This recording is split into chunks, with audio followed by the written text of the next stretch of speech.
That was one of the most menacing walk downs that I've ever seen in my life. That was Tank Davis versus Frank Martin, which did not disappoint at all.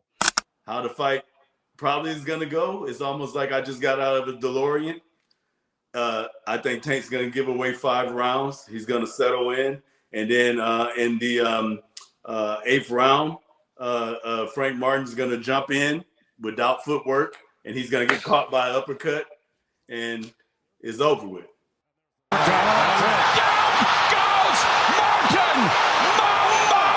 Now, when you get into it, here's what happened in that fight. And this is what made you have certain confidence about really knowing the science of boxing. I'm going to tell you exactly what Tank did at the beginning of the fight and the mindset that people really didn't believe that Frank Martin had. But guess what? When he made the decision to come out in that fight, into that fight, after his music played, you felt that he had a belief system. But when they came out into the first round, I remember when Mike Tyson had gotten out of prison and Peter McNeely was his first opponent.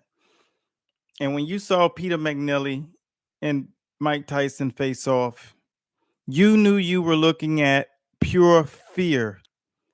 And when I got the chance to really break into it, this was exactly what that was. Even though Mike Tyson's fight only went 1 round, but it was the exact same kind of vibration. Frank Martin was boxing, supreme boxing, to a point where he got comfortable, but he knew the heat was always coming. Double jabs, he exchanged typically where people don't throw back at Tank. He gave him some of that back, so it was kind of like he's not going to be subdued by the bully. There is that little thing present though with him, that he does know how good Tank is. There's always that. But what was beautiful about him suffocating that was, let me see right here, when he was taking the liberty to tie him up and tackle him, which he did a couple of times. I was like, what is he doing?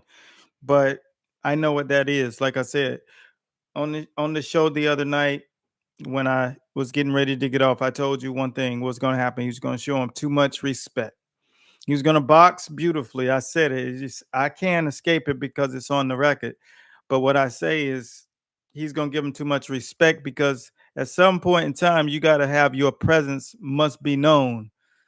And what you were saying to Tank was, I really know I can share the ring with you, but that's his Super Bowl. He's not going to just have the whole package to beat Tank.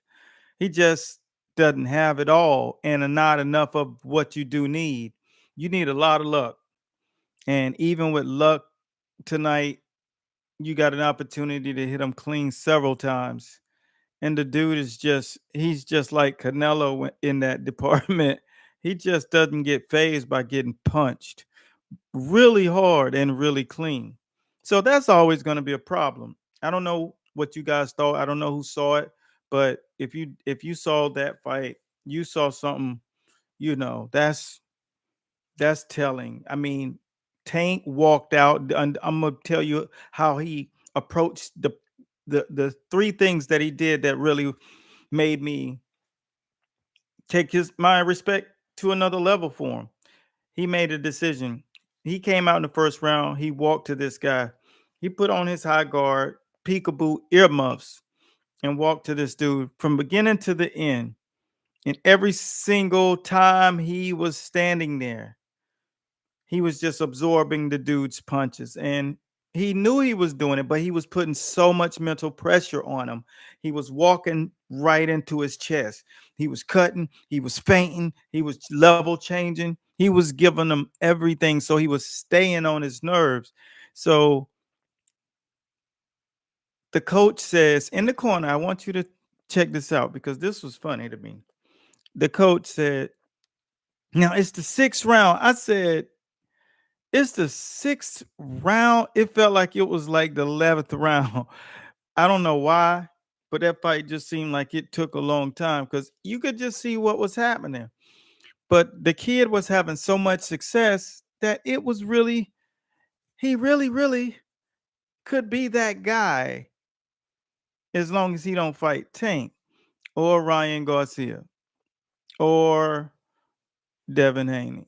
I mean, he can't beat those guys, but he can definitely compete and make it an interesting fight, sort of like Ken Norton did for Muhammad Ali. Even though he beat Muhammad Ali, he was just that annoyance, that thing that just stayed on his nerves. So that's how the fight played out, and for the most part, it was a good fight. I mean, Tank literally, it was the most maniacal method of walking a person down and taking their soul and closing it out with an uppercut overhand. It was beautiful. I mean, it was just marvelous, Marvin Hagler esque. Just John the Beast Mugabe. He was all of it mixed in one. Bo Jack, pull Bo Jack up. Beaujack.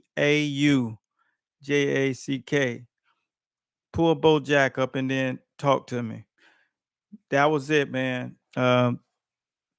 Congratulations for the team Martin for getting the opportunity and showing up. You know, he didn't come short at all. That was a great fight.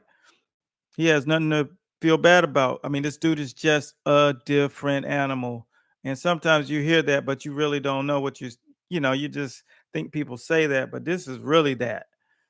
I mean, this was a really, really competitive fight of a couple of brothers from the hood who want to prove it's them, that they are the one. And that's a big pill to swallow. So hats off to those guys, man. Thank you guys for taking the time to check out the channel.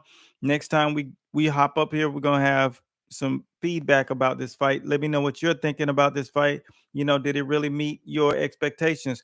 I was about to actually share the post-fight press conference, but what I'm going to do is tell you guys to just, if you want to see it in full, make sure you come back to the channel when you wake up, and it'll be a nice pressed up one there for you. A weigh in post